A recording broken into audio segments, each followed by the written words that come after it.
A man driving a truck down a mountain road. Nothing unusual about this, except that the last two trucks which tried to make this trip never reached their destination.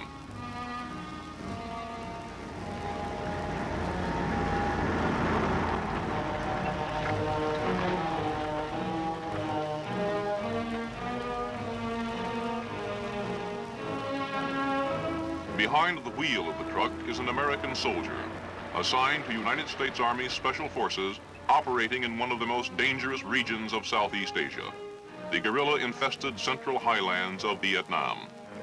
He is here to assist, to advise, and to help a remarkable people who have been called upon to progress in a single decade from a peaceful, primitive life into the violent 20th century.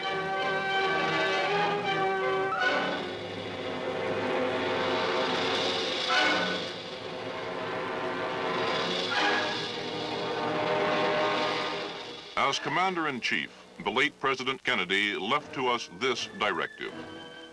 We need a greater ability to deal with guerrilla forces, insurrections, and subversion.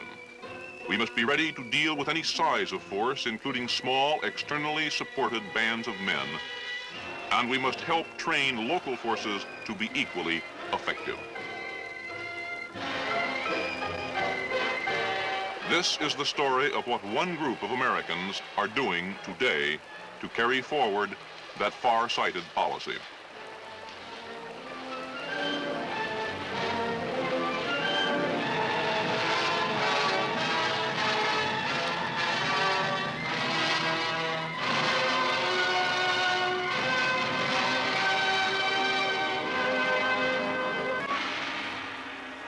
The undeclared war raging today in South Vietnam is not being fought in the streets of cities.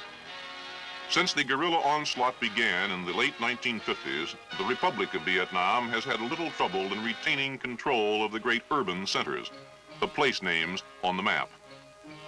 But the Central Highlands, the Quan Son Cordillera, are a mountainous, largely jungle-covered region remarkably like those mountainous regions of Spain where the term guerrilla was born. Here, everything favors the lightly armed, fast-moving irregular. And it is here that the struggle for Vietnam may ultimately be decided. For the Quan Son dominates both the rich rice bowl of the Mekong Delta to the south and the narrow, densely populated coastal plain bordering the South China Sea. Into this remote, almost impenetrable region, the communists of North Vietnam have infiltrated a steady stream of agitators, terrorists, and professional guerrillas. Their target is not only the highlands, but the whole of Vietnam. Military strategists on both sides of this struggle are agreed that he who gains the highlands will have won the fight for Vietnam. The military and political history of few nations have been so greatly influenced by geography. For more than 900 years, the emperors of China dominated all Vietnam, except the highlands. Here in the 13th century, the Mongol Emperor Kublai Khan suffered one of his few defeats. And here in our own century were mustered the revolutionary forces which overwhelmed 180,000 highly trained French troops in the campaigns climaxed by Dien Bien Phu.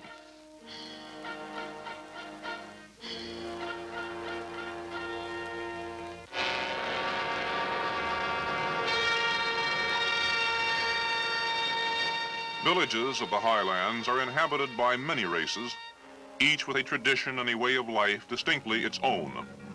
Known to the outside world by the French term Montagnards, or mountain people, they are known to themselves by such tribal names as Rade and Mong, are vastly different from the light-skinned lowlanders whom the world knows as Vietnamese. Believed to be the original inhabitants of the region before the arrival of the Vietnamese more than 2,000 years ago, most of the Montagnards continue to live a Stone Age existence in the midst of the 20th century. Confined for centuries to the isolated areas of the plateaus, the Montagnards have little contact with the city dwellers of the lowlands. take little interest in the complexities of modern life. For most of them, Vietnamese is a foreign language.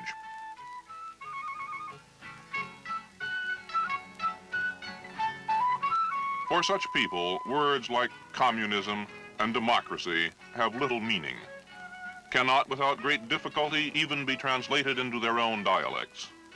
Here in the mountains, both Saigon and the communist capital of Hanoi seem equally remote and unimportant. Through these mountain villages for more than a decade have passed increasing numbers of communist guerrillas, befriending the villagers, rewarding those who cooperate, terrorizing those who resist. The guerrillas have converted much of the highlands into a secure staging area for their assaults on the roads and population centers of the lowlands below. Americans encountering these people and this situation often feel transported 200 years back into time, to our own French and Indian wars, when British and French vied for support of Indian tribes on the frontier. And like the primitive tribesmen of those earlier wars, the Montagnard on his own ground is a formidable ally. Tough, muscular, a skilled hunter and woodsman, a man of great personal courage, the Montagnard holds the key to a strategically vital area of Southeast Asia. If he can be won to the government's cause and given the training and equipment to resist communist terrorism, the guerrillas' jungle sanctuary in the Vietnamese highlands will disappear.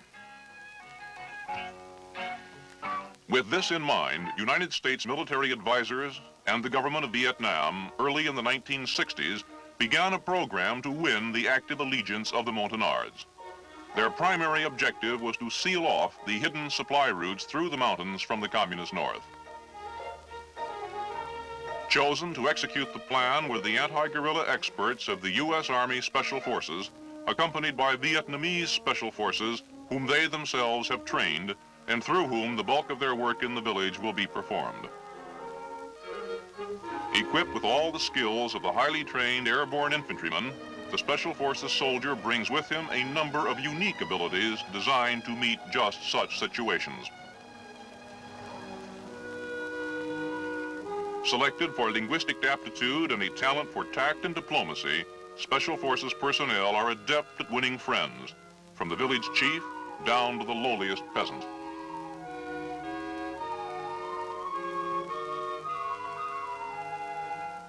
Going into a Montagnard village for the first time is an experience you don't soon forget. In the first place, the only people you're likely to find are the ones who were too old or too young or too sick to run away when they saw you coming. You give candy to the kids, talk politely to their elders, and try to convince everybody that you're not here to hurt anyone. There's no way of knowing whether the men have run away because they're guerrillas themselves or because they believe guerrilla propaganda about the government troops and the terrible Yankees. All you can do is keep your guard up and try to show by actions that you're here on a friendly mission. Our biggest asset in this kind of thing is the team medic. His main job, of course, is taking care of us. But there are no field hospitals in guerrilla fighting, so one of our medics has to know a lot about his business. With the modern medicines available, he can do a lot for people in places like this.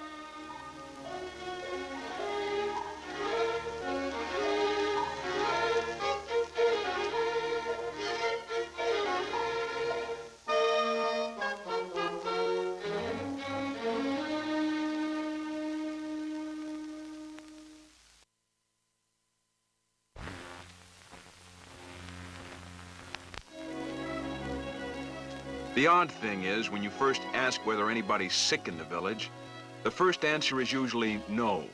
So then you offer to examine anyone who thinks he might be sick. And in no time at all, you've got a waiting line.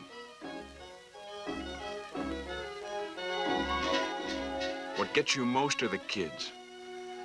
They say people don't miss what they've never had. But you bring medicine into one of these villages where they've probably never seen a doctor, and the people turn out to be just as worried about their kids as you are about yours.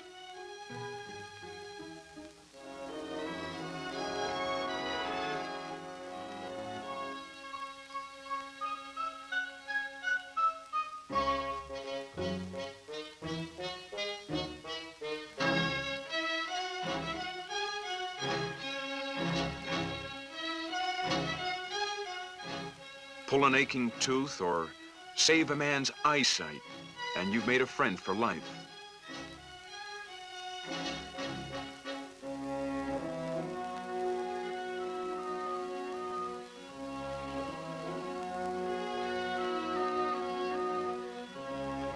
You do this kind of work because you've got the medicine and because you're here.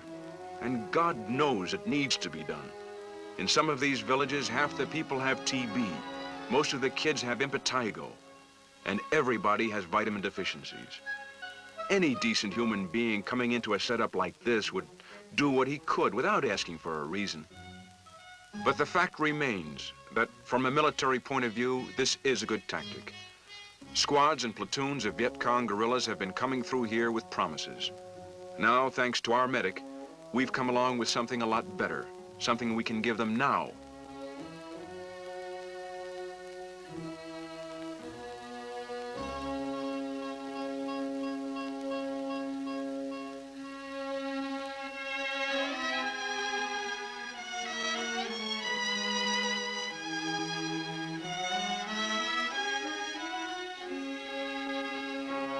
The village chief is impressed, but he is also a man on a tightrope. Unless his new friends can provide adequate protection, cooperation will lead to Viet Cong attacks, a devastated village, or his own assassination. The chief makes his decision. The young men are summoned back from the bush. They will train with the American and Vietnamese special forces. They will make a stand.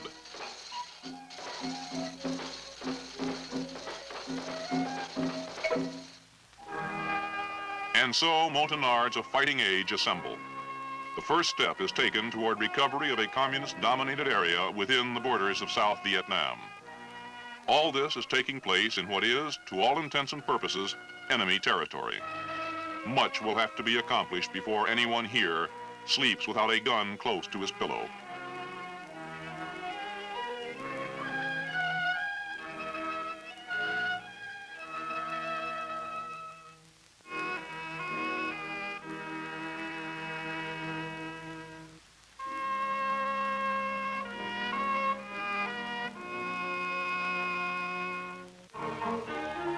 Is it possible to make soldiers out of men almost untouched by the 20th century?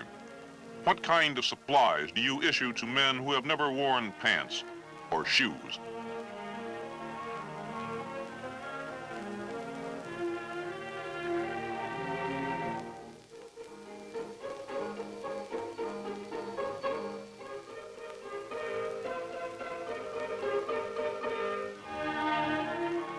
Mountain men are fighters everywhere. The Ozarks, the Scottish Highlands, or the highlands of Vietnam. Get yourself a mountaineer and you've got potential fighting material. These people may be primitive, but they know what a weapon is and what it's for, even when they still haven't learned how to use it. These people are hunters. They're a peaceful people, basically friendly.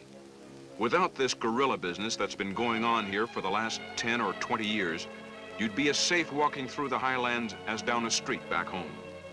But being hunters, these men grow up fitting arrows into a crossbow. And from a crossbow to an M1 carbine is not as big a jump as you might think.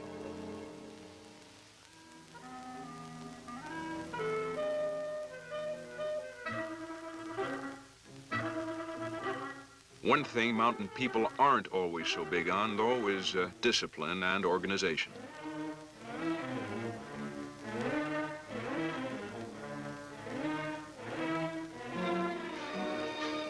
We had to teach our Montagnards to coordinate with such modern inventions as an aerial resupply drop. And that took a certain amount of doing.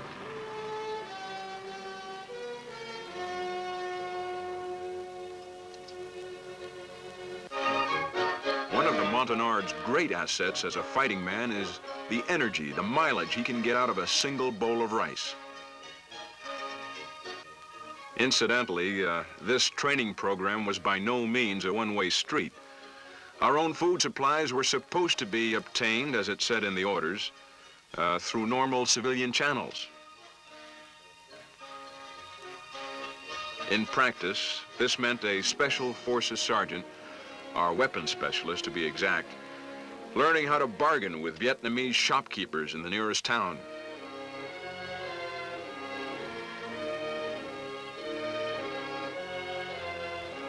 A part of the ritual involves sharing tea with the proprietor and his family while everyone argues politely about prices.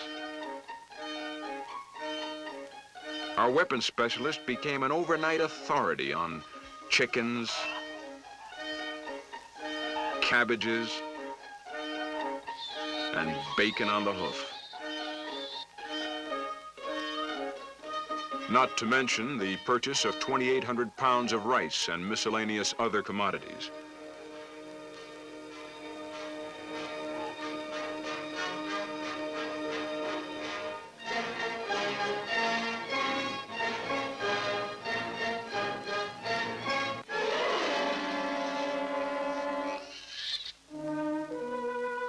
Classes for the Montagnards were conducted whenever possible by U.S. and Vietnamese special forces working together. It was a complicated operation. The Vietnamese weren't much better off than we were. Most of the lecturers required 2 interpreters. There were Vietnamese who spoke English and a few Montagnards who spoke Vietnamese. One of us would give the lesson to an English-speaking Vietnamese. The Vietnamese would then have to pass it on to a villager who understood Vietnamese.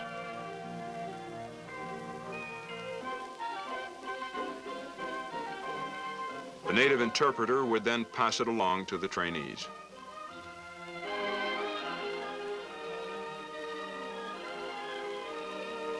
So much can get lost in translation that you have to say everything at least twice. That kind of thing takes time, but it's the only kind of training that pays off under these conditions.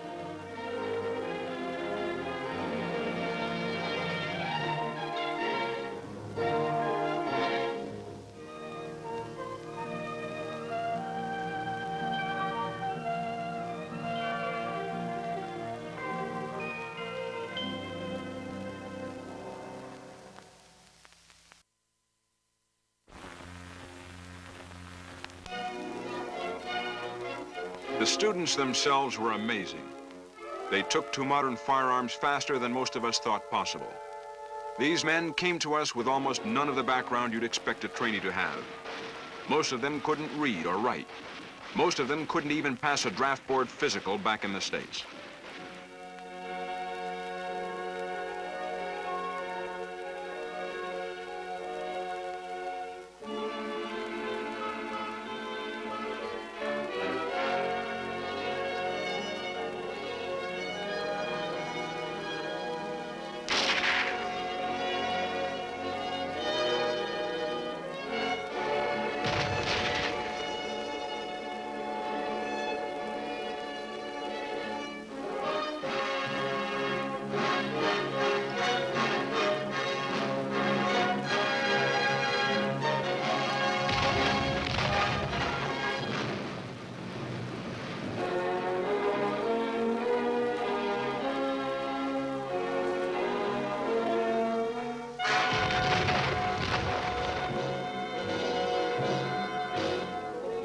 But they're smart, they've got guts, and they're anxious to learn. Most important, what they're learning how to defend is their own home, their own families. With that kind of motivation, you can overcome a lot of handicaps.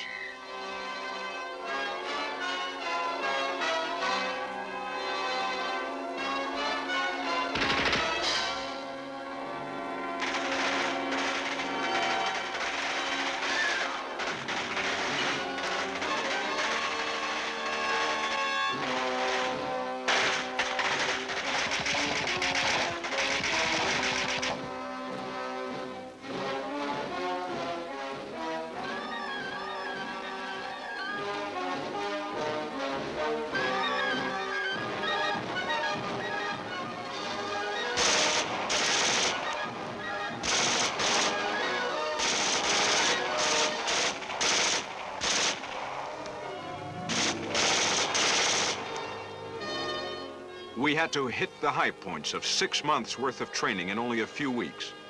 But the lesson seemed to take. Our Montagnards were shaping up into some of the best anti-guerrilla fighters in Southeast Asia.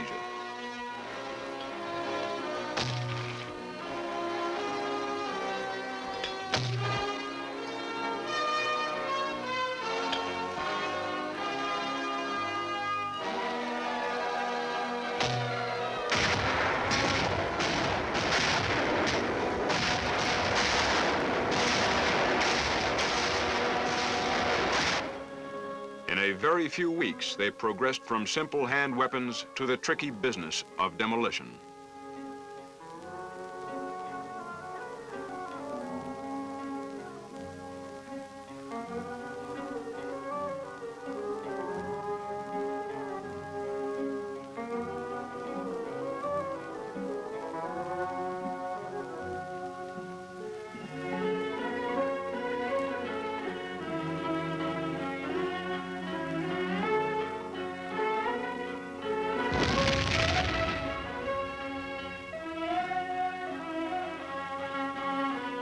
Even radio communications were taken in stride.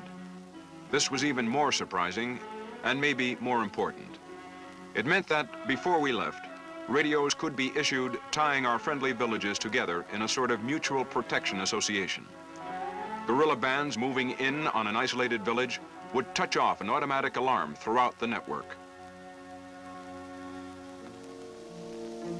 Togetherness is a big thing with these people.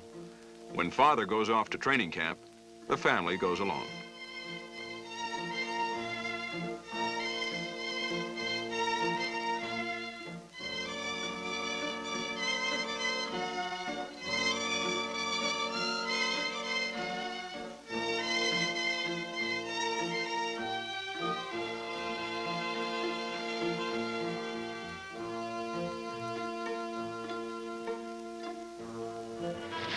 But they still take to soldiering as fast as any group you're ever likely to see.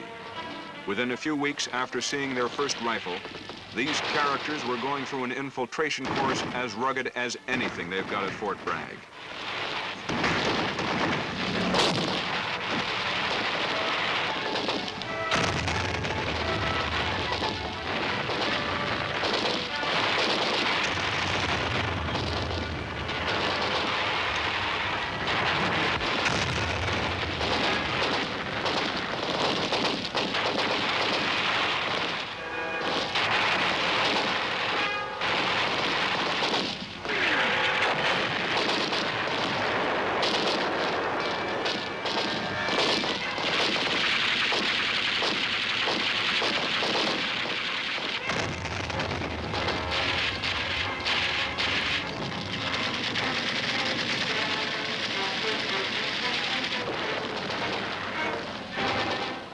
They also had no trouble learning the tactics of resisting a night assault.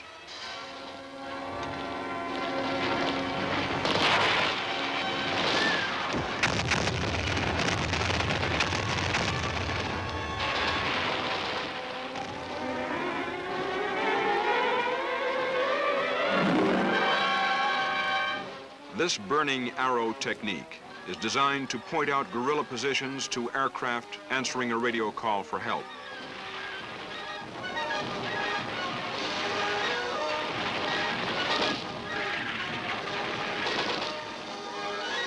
This is what the Army calls a confidence course.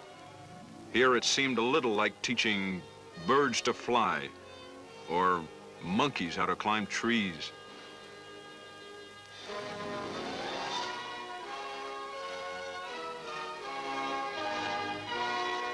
Convincing them of the importance of night patrols in the jungle was a little more difficult. Their inclination was to stay home and man the barricades. We had to persuade them that unless you attack and ambush the guerrilla on his own ground, he'll turn your village into a shooting gallery.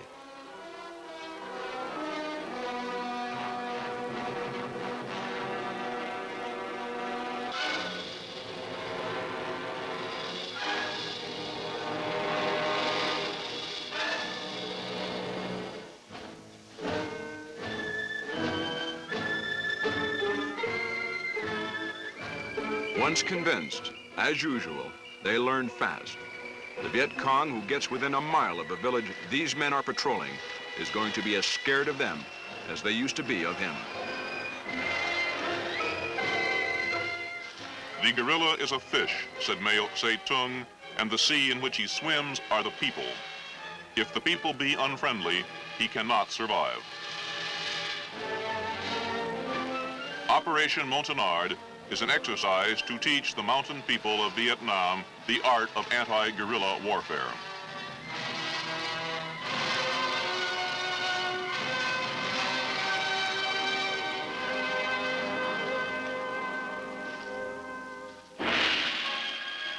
It also involves giving them a better understanding of the issues, of what the war of subversion raging in their country is really all about. Through no fault of their own, the future of these mountain people is inextricably bound up with the outcome of the struggle against communist expansion in Southeast Asia. Operation Montagnard has given them the weapons and organization to resist guerrilla terrorism.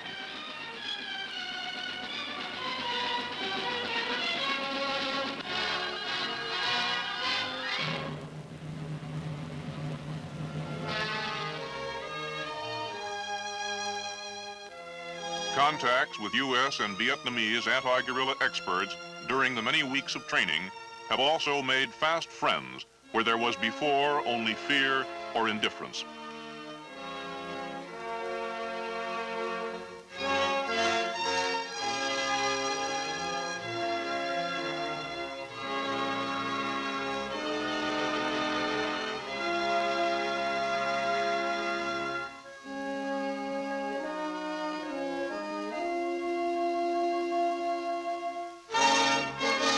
Departing, men of the U.S. Army Special Forces leave behind a well-trained group of friends who may in time have a profound effect on the future of Vietnam.